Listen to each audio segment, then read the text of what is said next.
This is exactly what Alexander wants.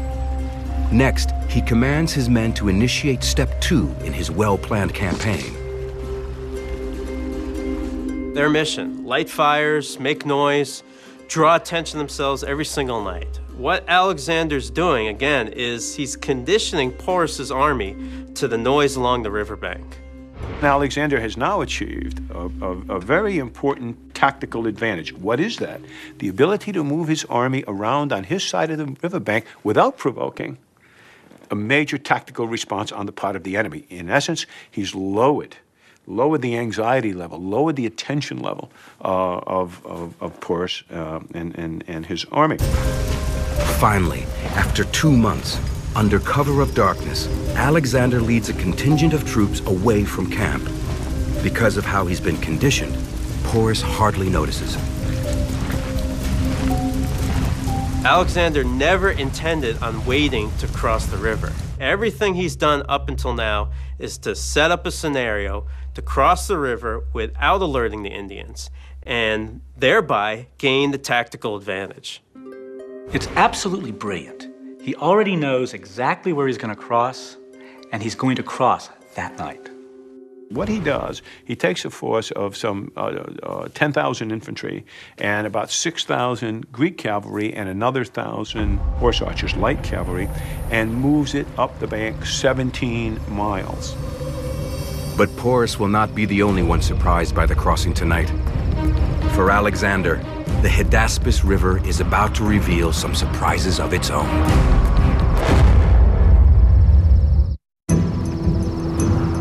Midnight, 326 BC. Alexander the Great is about to lead nearly 20,000 soldiers across a raging river in India. It's a surprise 2 months in the making. Hours earlier, Alexander had led his force 17 miles away from his main camp, up the Hydaspes River. This is where he will cross. Alexander's army is a well-oiled, experienced fighting machine. For the better part of a decade, they have been improving and modernizing with each military encounter. One of their greatest challenges was 3 years earlier, against the Central Asian nomads. The battle rages near Bactria and Sogdiana, modern-day Afghanistan and Pakistan, provinces in the far east of Alexander's empire. Alexander's problem with the provinces, the furthest provinces into the east, is that they're essentially not really nation states. What they really are is conglomerations of tribal, ethnic tribal units that are at each other's throats, much as they are today in modern-day Pakistan and Afghanistan. And so he sets out to essentially put down these revolts. The Central Asians are nomadic pastoral tribes from around the Caspian Sea. They're excellent marksmen and they're tough. You have to be just to survive in the rugged mountains of Afghanistan. They are masters of hit-and-run cavalry. But Alexander and his men are neither trained nor equipped to handle this kind of attack. The Greeks' style had always been to move in unison, in a phalanx, several rows of interlocked warriors. But this new enemy, these Central Asian tribal guerrilla fighters, include archers on horseback who deliver lightning-fast arrows of death. Everything about these horsemen is light and mobile. They harass the enemy with volleys of arrows or javelins, then they quickly retreat. To combat this new threat, Alexander restructures his army and adopts these light cavalry archers into his force. So in the end, he basically reconfigured his army basically from Persian sources, making it much lighter, using Persian light infantry, some heavy, but mostly light infantry, and light cavalry. This battle-tested, more mobile force is what Alexander now leads to conquer India. At the end of a 2-year guerrilla war in the eastern provinces and having achieved a modicum of success, Alexander now turns his covetous eyes further east to India. But he knows he's facing a formidable opponent. The army of the Indian King Porus has a long and bloody history. India at the time is divided into 16 regional kingdoms, each constantly fighting the other for dominance. War was the normal state of affairs. As soon as a king gained power, he would begin attacking his neighbors. India's tradition of warfare may go back more than 1,000 years, to the arrival of the Aryan tribes of Central Eurasia.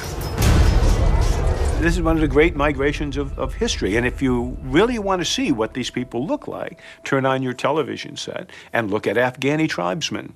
That whole northern tier of mountains has had no genetic dilution at all since the 18th century. So that's what the Aryans look like. They were big, dark-eyed, bearded people who had the horse and the chariot. And so they made short work of conquering India. Much about the Aryans is still debated among scholars. We do know that they were fierce warriors and that they're the ones who introduced the horse and the chariot to the Indian subcontinent. Chariots bring mobility and speed to the battlefield.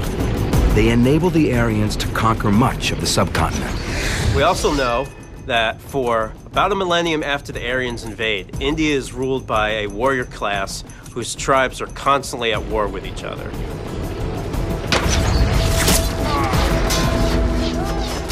India possesses rich gold and metal deposits, so they have the resources and skills to produce weapons as sophisticated as any army of the time. In the Ramayana, an Indian epic from the first few centuries BCE, the villain, Ravana, is pictured carrying 18 different weapons in as many hands. He's got a javelin, sickle sword, 3 different kinds of battle axes. You name it, he's got it. And that arsenal is representative of what the various Indian armies actually used at the time. The ancient Indian kingdoms had really perfected the art of war. It's an art Porus has mastered. Now he waits to defend India against the latest outside invader, Alexander. Porus believes he still has time to discover when Alexander will cross the Hydaspes, but he's been duped. Alexander is crossing now, 17 miles upriver. 10,000 Greek infantry, 6,000 heavy cavalry, and 1,000 light Asian horse archers all throw themselves into the wild river. It's storming, it's the middle of the night, and it's cloudy, so it's pitch black, and they're just plunging into these violent waters almost blindly. Absolutely terrifying. The raging current tosses the Greeks' flimsy, collapsible boats. Some soldiers use goatskin bags filled with straw to stay afloat. Horses would either swim after you or being led after you by their reins, and it's at night. And so it's a night crossing of a river. And it's a pretty difficult maneuver. Worse, it starts to rain, and the wind starts to blow. There's a tremendous thunderstorm going on, which is really to Alexander's advantage because it keeps the noise down and it keeps Porus's pickets under cover. Alexander's certain he's chosen his crossing point wisely. But what he thinks is the far bank of the river is actually an island that bisects the river.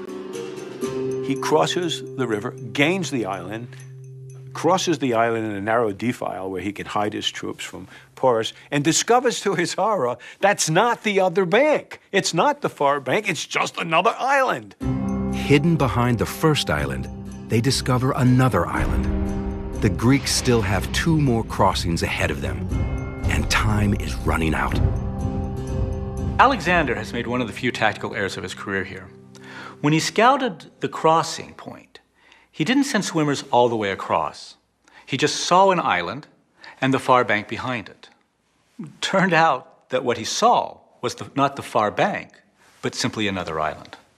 So now, God, what are we going to do? It's too deep. So we go up and down the island until they find a place to cross where the water is chest deep. And they cross chest-deep water, swimming, dragging their equipment to another island, and then finally to another island. But by dawn, you know, cold, hungry, and soaking wet, they gain the other bank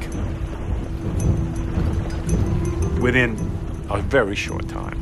The pickets pick it up, and the rider is sent to Porus. And so Alexander has successfully made the crossing, and he's moving in force against you. Now Porus faces a dilemma. His scouts say Alexander had crossed the Hydaspes, but across the river from his camp is a large Greek force.